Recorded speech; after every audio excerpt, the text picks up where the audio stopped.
Hola a todos, y aquí nuestra solución del taller de Publish Subscribe utilizando a RabbitMQ como broker. Los integrantes de este proyecto fueron Juan Diego Porras y Kevin Dani Guzmán Durán. Las tecnologías que se utilizaron en este proyecto fueron las siguientes. En el front se utilizó HTML, CSS y JavaScript clásico y se desplegó en un servidor de Nginx. El broker, como ya se mencionó, fue de RabbitMQ y el backend consistió de tres tecnologías diferentes.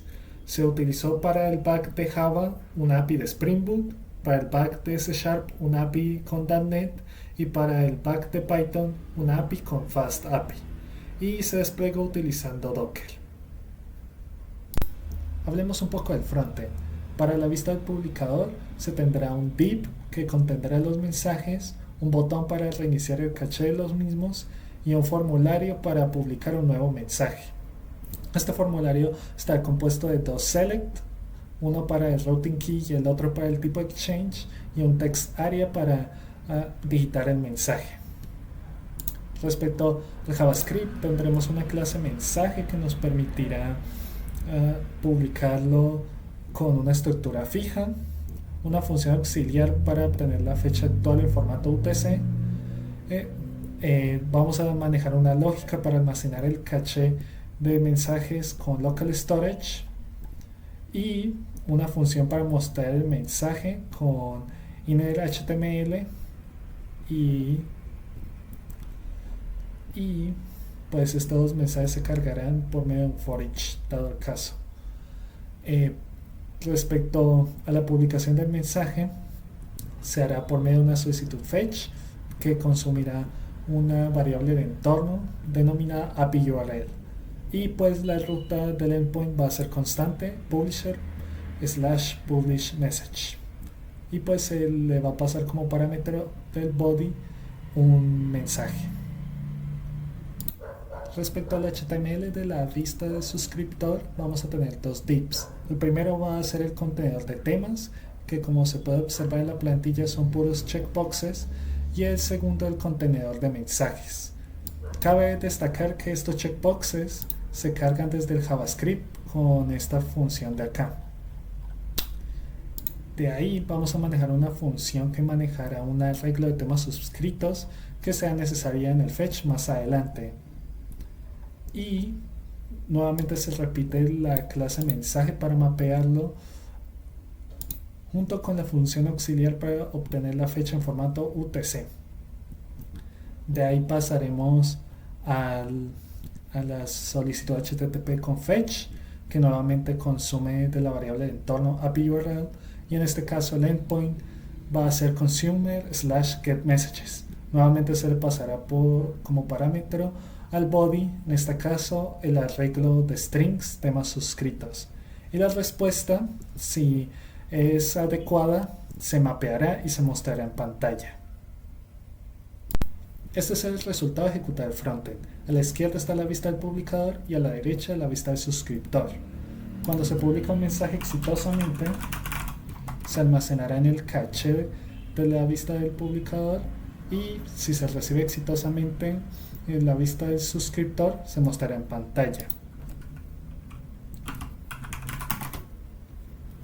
Cabe resaltar que siempre se va a mostrar el mensaje más reciente primero, tanto en la vista del publicador como en la vista del suscriptor. Hablemos del backend Python. Lo primero que se hizo fue especificar un requirements.txt con las librerías que se van a utilizar, esto con el fin de facilitar el despliegue más adelante. Luego se creó un archivo end.py que contiene todas las variables de entorno del proyecto, en este caso simplemente la URL de RabbitMQ. También se creó un modelo de la clase mensaje para facilitar la publicación y o recibimiento de objetos de tipo mensaje. En el archivo main simplemente se especifica el CORS para permitir solicitudes HTTP y se importan los endpoints con sus respectivos prefijos para poder hacer las solicitudes al front, y se ejecuta la aplicación con Ubicorn. De ahí pasamos al endpoint para publicar mensajes, publish message, en el cual se crea una conexión con RabbitMQ y se publica el mensaje, donde el tipo de change va a ser amq.message.change y el routing key va a ser el routing key del message, y el body de ese message simplemente va a ser el message como tal. Para no sobrecargar de conexiones a RabbitMQ, cada vez que se publica un mensaje se cerrará la conexión. El funcionamiento del endpoint getMessages es similar. Lo primero que se hace es crear nuevamente la conexión con RabbitMQ, solo que esta vez va a ser permanente. Disculpen. Se declara una cola temporal. Para eso no se especifica un nombre para que lo maneje RabbitMQ, y se le añade un binding de change fanout. Se define una función update bindings para que a partir de un arreglo de strings se creen los respectivos bindings o se eliminen dinámicamente. Finalmente, el funcionamiento del endpoint se basa en recibir ese arreglo de temas suscritos, en base a este hacer el update de los bindings, y luego con el channel.basicGet se obtienen todos los mensajes, porque puede ser más de uno, y se decodifican y se convierten a un JSON para agregarse al arreglo de JSONs. Finalmente se devuelve un JSON con ese arreglo de JSONs, valga la redundancia. En el frontend se puede acceder a la documentación, donde se observa que efectivamente getMessages simplemente recibe como parámetro un arreglo de strings, y el publishMessages necesita una entidad de tipo message.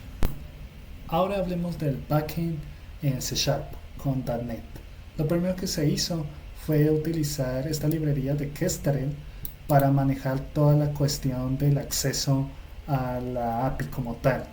Para eso se especifica un puerto, y estos 4 ceros de acá lo que significan es que nos permiten acceder desde afuera del contenedor. Esto es algo que se hizo a futuro, pero que en retrospectiva debió hacerse al inicio para facilitar el despliegue, pues aunque era un error tonto, nos generó bastantes problemas a la hora de hacer pruebas. Luego se generó un modelo de la clase mensaje, nuevamente con los mismos atributos: autor, fecha, routing key, exchange y mensaje.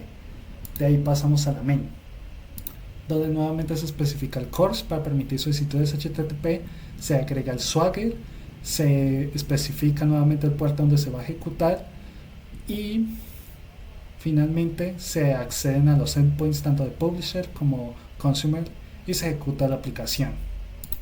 La lógica es básicamente la misma. Esta vez dentro del endpoint se consume la variable de entorno del Rabbit URL. A partir de esta se hace la conexión. Luego se hacen unos pasos extra para convertir el mensaje en bytes, y ya con ese mensaje en bytes es que se puede hacer la publicación. Como en el caso de Python, se ve que simplemente piden un exchange, que es la misma lógica, un routing key, nuevamente la misma lógica, y un body que consume ese arreglo de bytes. Y al igual que en el back de Python, luego de publicarse el mensaje se cierra la conexión y el canal.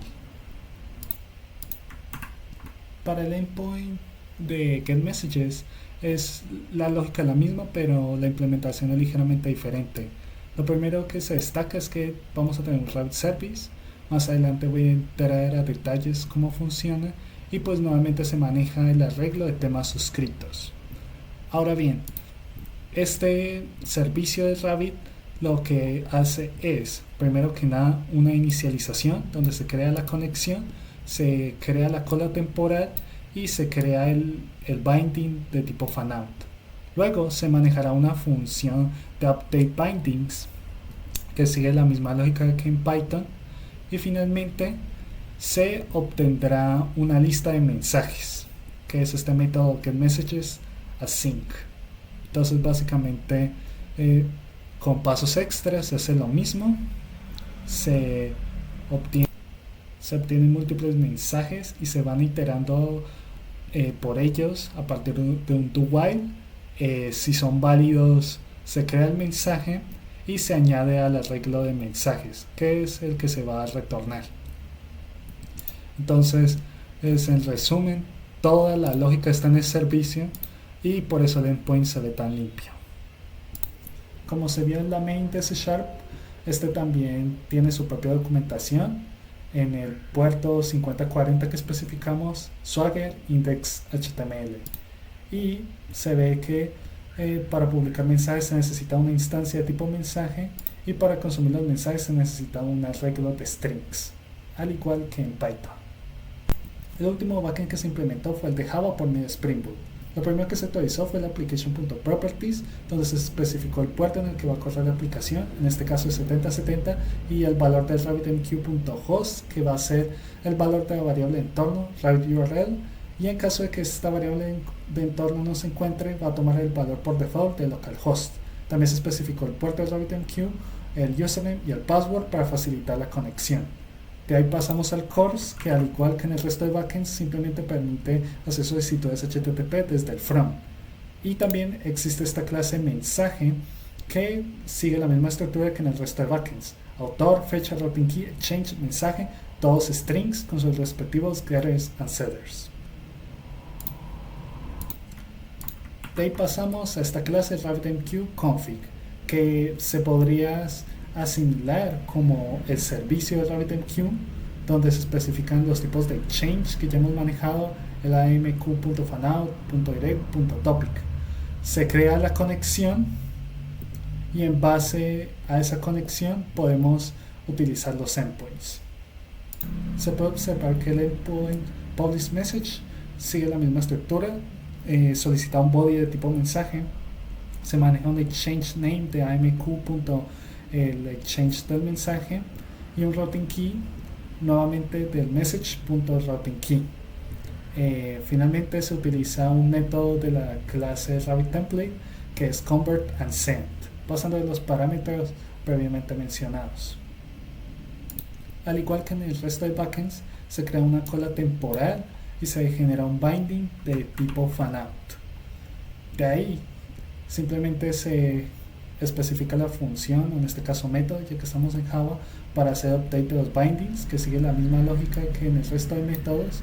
Y en el endpoint como tal se crea una lista auxiliar que va a contener los mensajes, y el rabbit.template va a recibir los mensajes de esa cola temporal, y si son válidos se van a mapear y se van a agregar a la lista de mensajes. Finalmente, cuando ya no haya más mensajes por iterar, se devolverá esa lista. Al igual que en el resto de backends, también se implementó su respectiva instancia de Swagger, donde se observan que los request bodies son los mismos para los respectivos endpoints. Para crear el contenedor del back de Python, lo primero que hacemos es pasarnos de una imagen de Python. Por preferencias personales se instaló Bash y se le instaló Nano, en caso de que sea necesario ingresar al contenedor. De ahí generamos la variable de entorno de la URL de RabbitMQ. Nuevamente sabemos que el nombre es RabbitURL, y pues se le coloca un valor de default, en este caso taller RabbitMQ. Definimos el directorio de la aplicación, copiamos el requirements.txt y hacemos un pip install de ese requirements para instalar todas las librerías. De ahí se copia todo el código fuente y se expone el puerto para finalmente ejecutar la aplicación por default. El Dockerfile de C# es sumamente similar al que vimos en clase de Java. Esto se debe a que se divide en dos etapas. Primero se hace un building, especificando el directorio de trabajo, y por medio de run.net publish es que se genera el release de la aplicación.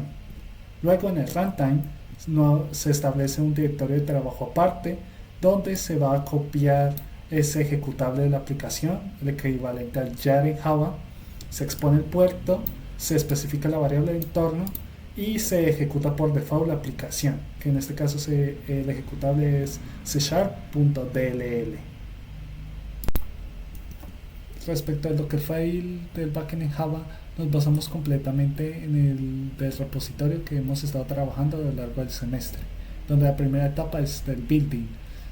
En base a una imagen de MyEvent, copiamos el código fuente, el archivo .pong, creamos un directorio para la aplicación y hacemos el clean package. De ahí se genera el .jar que luego podemos copiar a este directorio aquí, user share back java.jar, y ejecutar la aplicación con el cmd exponiendo el puerto. Hablemos un poco sobre el Docker Compose y las diferentes versiones del despliegue. En la versión 1, todos los contenedores van a estar en la misma máquina. Los tres del back, los tres del front y el del broker de RabbitMQ. Entonces, viendo el contenedor de RabbitMQ, se puede observar que es lo mismo que hemos visto en clase. Lo único diferente es el health check, que es importante para el resto de backs, ya que estos backs dependen de RabbitMQ. Específicamente se utiliza este comando de condition service healthy, que como su nombre lo indica, verifica si el servicio de RabbitMQ está corriendo correctamente. Si esa condición se cumple, es que inician los backs. Del resto se puede observar que los fronts consumen las variables de entorno de las URLs de los backs y que se utilizan los diferentes publishers para saber qué tecnología está manejando. En la versión 2, el broker de RabbitMQ va a estar en una máquina y los 6 contenedores van a estar en la otra máquina. Entonces, se puede observar que esta vez no se utiliza health check en RabbitMQ porque no están conectados, están en máquinas separadas. La única oportunidad de poder utilizar otra vez el health check sería, por ejemplo, en un Docker Swarm. Luego se observa que este Docker Compose es aún más simplificado y que lo único que podría valer la pena tener en cuenta es la URL de RabbitMQ, que como está en una máquina virtual, la 107, pues cambia y que pues ya no hay ningún depends en el backend, por lo que se mencionó previamente. Finalmente, la versión 3. En esta, el broker de RabbitMQ va a estar en un PC aparte, el backend va a estar en un PC aparte y el frontend va a estar en otro PC aparte. Entonces, si miramos atentamente, el Docker Compose para el Rabbit Host es exactamente el mismo, el del backend es exactamente el mismo, porque se mantiene la URL de Rabbit, que es el único cambio real, y en el front lo único que cambia nuevamente es la URL del backend. Ese sería el cambio real. Lo primero que hacemos es comprobar el estado de Docker.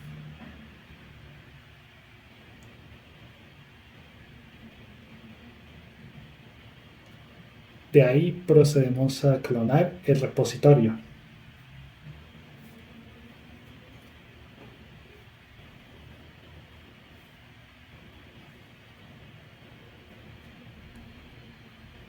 Verificamos que se clonó correctamente.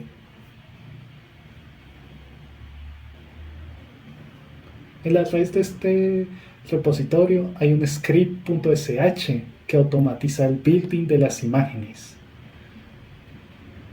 Ahí se observa que cada bag tiene su respectivo Dockerfile.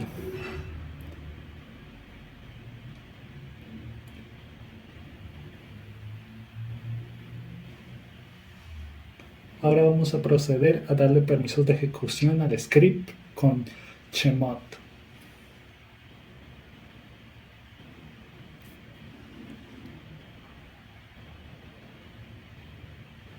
Finalmente ejecutamos el script.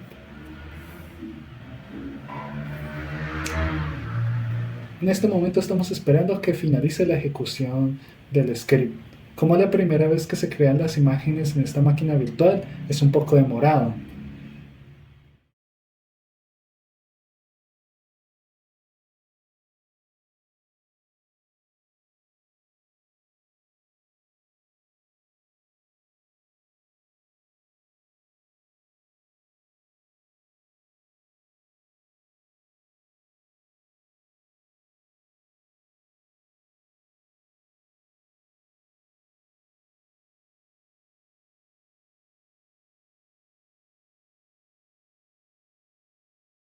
Comprobamos que las imágenes se crearon con Docker Images.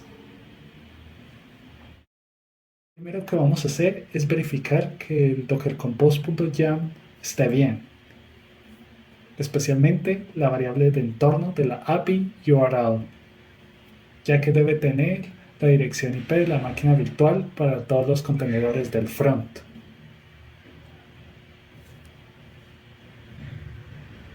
Cabe destacar que el Docker Compose que está en el repositorio y que estoy mostrando en Visual Studio Code en este momento está diseñado para funcionar solamente en localhost. Tocaría actualizarlo. Ahí ejecutamos el comando docker compose app-d. Esperamos a que los contenedores se levanten. Verificamos que los contenedores están arriba y cargamos los frontends en el navegador.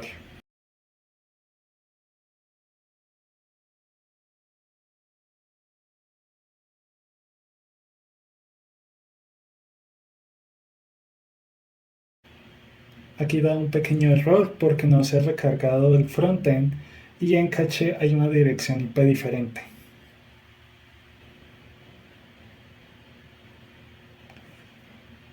Procedemos a hacer el test de fanout de forma exitosa que se ve reflejada en los diferentes frontends.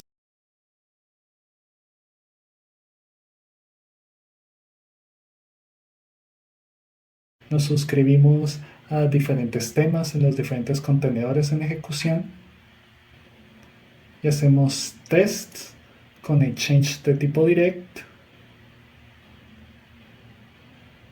Verificamos que llegó, así como exchange de tipo topic, efectivamente.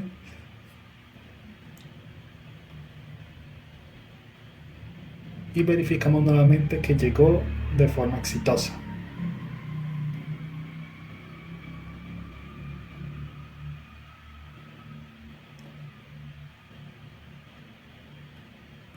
Seguimos haciendo diferentes pruebas. En este caso está suscrito a dos temas distintos, el mismo contenedor. Y finalmente hacemos el Docker Compose down para detener y eliminar todos los contenedores, lo que se ve reflejado en el navegador. Comprobamos la coherencia e integridad del Docker Compose.yam para el host de RabbitMQ. Para observar que todo está bien, verificamos los contenedores en ejecución. Y levantamos el contenedor del broker de RabbitMQ con el Docker Compose app. Para observar que todo está bien, verificamos los contenedores en ejecución. Y levantamos el contenedor del broker de RabbitMQ con el Docker Compose app.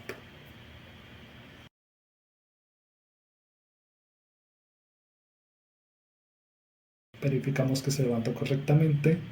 Y desde la máquina local vamos a ejecutar los tres contenedores del back y los tres contenedores del front, utilizando el docker compose.yam del directorio publisher consumer host. Entonces procedemos a hacer el docker compose app-d y verificamos que carguen en el navegador.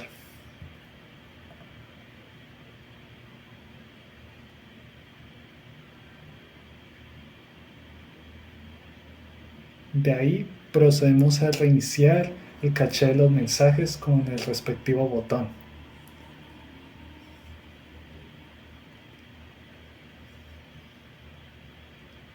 Luego procedemos a hacer el primer test con fanout, verificando que llegó a los tres consumidores.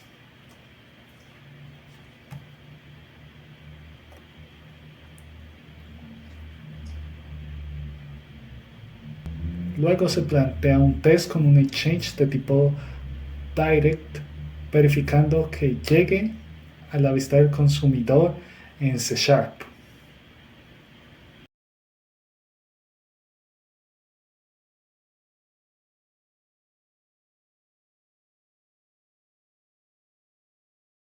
Después, hacemos un test de tipo topic que debía llegar a la vista del consumidor en Python. Finalmente, se hace un test de que la vista del consumidor reciba mensajes de dos temas diferentes, siempre y cuando se esté suscrito a ambos.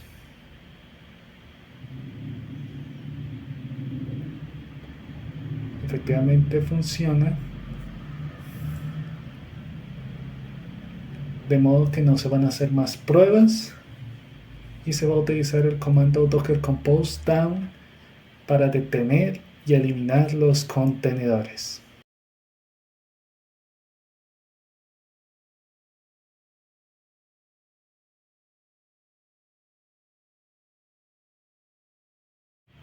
Verificamos la integridad y la coherencia del docker compose.yam en el directorio v3 RabbitHost.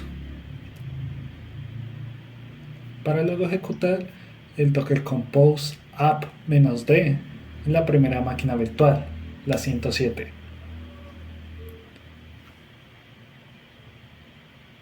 Al verificar que todo está bien, pasaremos a la segunda máquina virtual, en la que tenemos que acceder a la ruta de p3 backhost.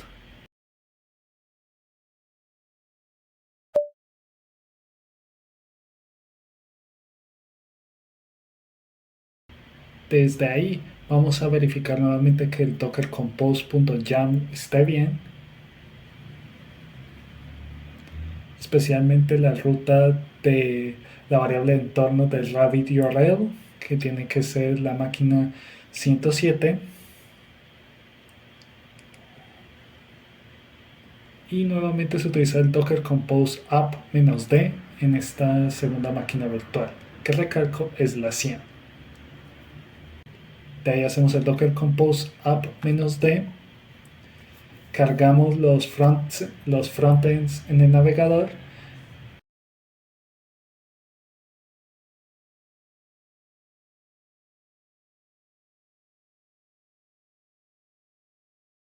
y procedemos a limpiar el caché de los mensajes.